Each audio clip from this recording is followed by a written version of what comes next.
Assalamualaikum warahmatullahi taala wabarakatuh.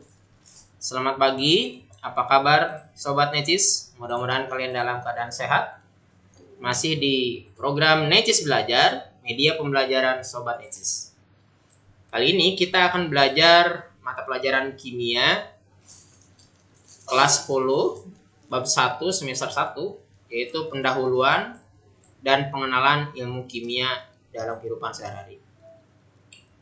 Sebelum kita mempelajari lebih detail mengenai pengenalan ilmu kimia, saya ingin memperkenalkan diri. Nama saya Sahnudin. Kalian bisa menyapa dengan panggilan Pak Sah atau Pak Sahnudin. Jangan sungkan apabila kalian bertemu di jalan untuk menyapa ya. Oke. Bab 1, pendahuluan atau pengenalan ilmu kimia dalam kehidupan sehari-hari, itu terdiri dari beberapa subbab. Yang pertama, ruang lingkup kimia. Yang kedua, manfaat belajar ilmu kimia. Ketiga, hubungan ilmu kimia dengan ilmu pengetahuan lain. Yang keempat, perkembangan ilmu kimia. Dan yang kelima, pengantar ke laboratorium kimia.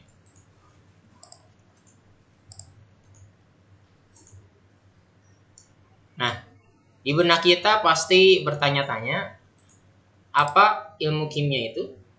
Nah, di SMP kalian sudah belajar mengenai ilmu pengetahuan alam, tapi masih IPA terpadu, jadi digabungkan antara fisika, kimia, biologi. Nah, mulai SMA, kimia itu sendiri dipisahkan atau dikhususkan dari mata pelajaran IPA itu sendiri.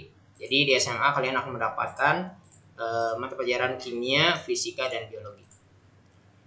Kimia adalah ilmu yang mempelajari tentang susunan, struktur, sifat, perubahan materi, serta energi yang menyertai perubahan tersebut. Nah, di sini ada kata perubahan. Kita tahu di SMP kalian sudah mendapatkan materi mengenai perubahan kimia dan perubahan fisik. Nah, kimia itu pasti diidentikan dengan sesuatu yang berubah, zat yang berubah menjadi zat yang baru. Tetapi zat tersebut itu dipelajari susunannya, kemudian strukturnya, sifatnya, perubahannya jadi apa, serta energi yang menyertai perubahan tersebut. Nah, itu dipelajari di ilmu kimia.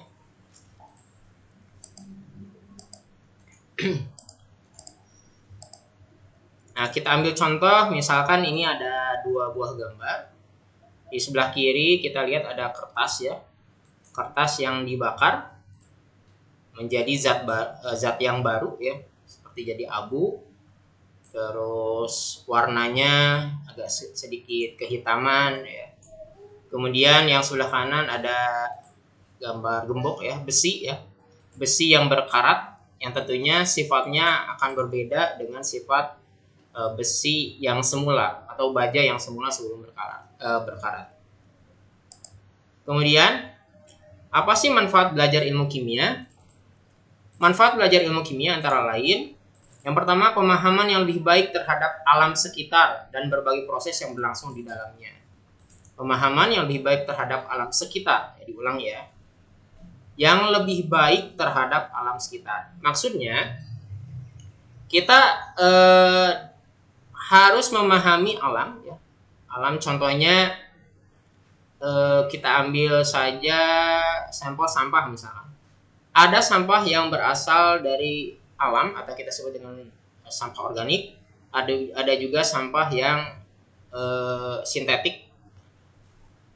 Letak yang sangat menonjol atau perbedaan yang sangat menonjol adalah kalau sampah organik itu bisa diuraikan, kalau yang anorganik itu tidak bisa diuraikan. Nah, dari situ kita akan memahami, akan lebih peduli terhadap alam. Nah, untuk sampah organik kita bisa daur ulang ya, menjadi pupuk atau kita daur ulang menjadi produk yang lain, produk kerajinan dan seterusnya. Adapun sampah yang anorganik kita bisa buat kerajinan seperti pot ya, ini plastik contohnya, plastik dari botol air mineral ya, atau misalkan dari minuman bersoda, itu alangkah lebih baik didaur ulang daripada dibuang sembarangan, karena plastik ini tidak bisa diuraikan, tidak mudah untuk diuraikan. Yang kedua, mengubah bahan alam menjadi produk yang lebih berguna untuk memenuhi kebutuhan kita. Nah, contohnya kayu bisa diubah menjadi tisu ya. Tisu itu sangat berguna bagi kehidupan kita. Kalian bisa memberikan contoh-contoh yang lain terkait manfaat belajar ilmu kimia. Kemudian hubungan ilmu kimia dengan ilmu pengetahuan lain. Nah, kimia di sini ada di tengah-tengah, berarti jadi center, bisa dikaitkan dengan beberapa disiplin ilmu yang lain. Contohnya dengan kedokteran, ditemukannya vaksin atau obat-obatan ya. Dengan biologi, ada biokimia, reaksi fotosintetik, reaksi kimianya seperti apa. Dengan fisika, kalor reaksi, dan dengan disiplin ilmu yang lain. Kalian bisa cari contoh-contoh hubungan ilmu kimia dengan ilmu pengetahuan lain tersebut. Perkembangan ilmu kimia. Di sini disajikan beberapa sejarah ya. Yang pertama di sini ada gambar piramid, berarti menunjukkan adanya ilmu kimia dalam peradaban Mesir ya. Sekitar tahun 3600 sebelum Masehi, peradaban Mesir sudah mempraktikkan reaksi kimia. Kemudian dilanjut sekitar abad keempat sebelum Masehi, para filsuf Yunani mencoba memahami hakikat dari materi, di mana kita mengenal bahwa materi itu segala sesuatu yang menempati ruang dan mempunyai massa. Dan dilanjut pada abad pertengahan tahun 500 sampai 1600, nama ilmu kimia lahir yang berasal dari bahasa Arab alkimia, yang artinya perubahan materi. Nah, di sini terkenal ilmuwan Arab yang bernama Jabir Ibnu Hayyan, yang kadang disebut juga sebagai bapak kimia Islam ya. Disusul kimia modern lahir pada abad 18. Pada tahun 1803, John Dalton mengajukan teori atom yang pertama. Oke, dilanjut ke pengantar laboratorium kimia. Siapa yang pernah ke laboratorium pasti menemukan barang-barang atau benda-benda yang mungkin sedikit aneh bentuknya atau tidak lazim, atau mungkin saja mirip dengan barang-barang atau benda-benda yang kalian temukan dalam kehidupan sehari-hari di rumah maksudnya. Di sini disajikan beberapa alat pengukur volume cairan ya. Contohnya di sini ada gelas kimia. Pengukur volume artinya ada skalanya. Skala untuk menunjukkan volume zat yang diukur. Di dalam hal ini larutan atau air ya. Ada gelas kimia, terus silinder ukur. Disebut ini juga silinder, hanya lebih ke gelas gitu. Untuk pengukuran biasanya lebih menggunakan silinder ukur. Ada juga yang mengatakan gelas ukur. Kemudian ini labu ukur atau labu takar. Yang ini pipet. Pipet itu macam-macam. Kalau yang ini namanya pipet gondok karena di tengahnya menggondok. Ada juga yang disebut pipet tetes. Jika cara meneteskan, penetesannya tetes demi tetes ya. Kemudian yang ini buret, tujuannya untuk titrasi. Adapun titrasi nanti kalian akan pelajari di kelas 11. Kita lanjut. Alat pengukur massa. Nah, massa di sini berbeda dengan berat ya. Ada yang bilang bahwa massa sama dengan berat. Sangat berbeda ya. Kalau massa dengan berat perbedaannya, massa tidak tergantung gaya gravitasi. Kalau berat tergantung gaya gravitasi. Contoh neraca gantung seperti ini. Ini kalian sering lihat di pasar ya, bisa timbangan beras seperti itu. Kemudian di sini ada neraca analog, neraca digital, terus neraca sama lengan. Alat membakar. Nah, di sini ada alat membakar yang disebut dengan bunsen, menggunakan bahan bakar gas. Sedangkan yang kanan ini spiritus, pembakar spiritus, menggunakan bahan bakar spiritus. Ini beberapa contoh saja ya. Yang keempat, alat pengukur suhu. Suhu diukur dengan termometer. Dalam ilmu kimia digunakan dua jenis skala suhu, yaitu Celcius dan Kelvin. Nah, di sini kira-kira kalau suhu Kelvinnya 273, Celciusnya berapa? Ayo. Benar sekali. Celciusnya 0 derajat Celcius. Karena 0 derajat Celcius itu 273 Kelvin. Ini contoh gambar termometer ya.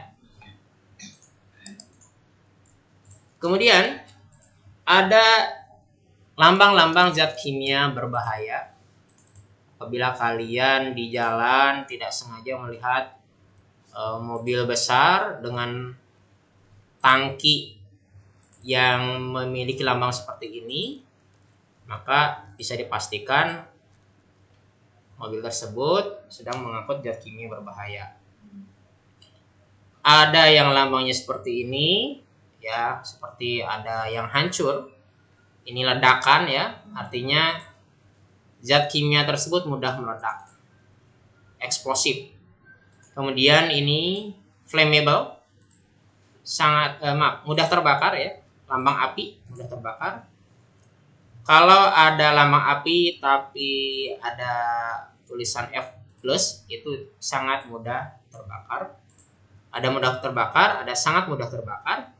Kemudian ada lambang O terus seperti lambang api juga nih, atau seperti rambut yang mengacung ya.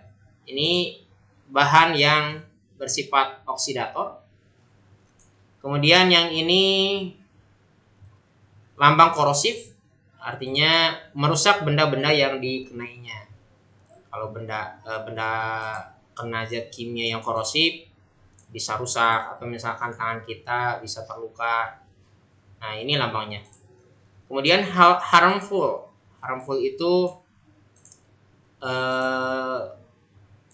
berbahaya, sama berbahaya. Ada harmful, ada iritan. Kalau ini menyebabkan iritasi. Ya, lambangnya X. Ini juga X, tapi ditambah dengan huruf I. Kemudian di sini ada lambang tengkorak. Ada lambang tengkorak saja, polos. Terus ada lambang tengkorak yang ada T+.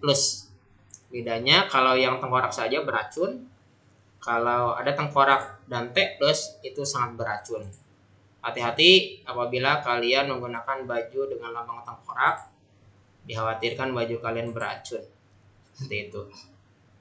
Kemudian lambang ini lihat ada pohon, terus ada gambar ikan yang mati, artinya berbahaya untuk lingkungan. Oke. Mudah-mudahan kalian bisa memahami lambang-lambang zat kimia berbahaya tersebut sehingga kalian lebih bisa mengenal bahan kimia.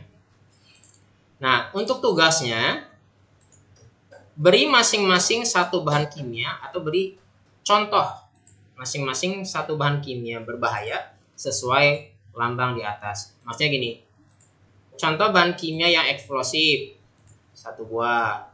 Contoh bahan kimia yang mudah terbakar, 1 buah, dan seterusnya. Berarti kalian harus membuat contoh 1, 2, 3, 4, 5, 6, 7, 8, 9, 10 buah bahan kimia yang berbahaya. Oke, terima kasih untuk pertemuan kali ini. Mudah-mudahan kalian memahami materinya. Apabila ada pertanyaan, silahkan ketik di kolom komentar atau chat di WhatsApp. Kimia seru, kimia menyenangkan. Necis belajar, menjadi pembelajaran Sobat Necis. Assalamualaikum warahmatullahi wabarakatuh.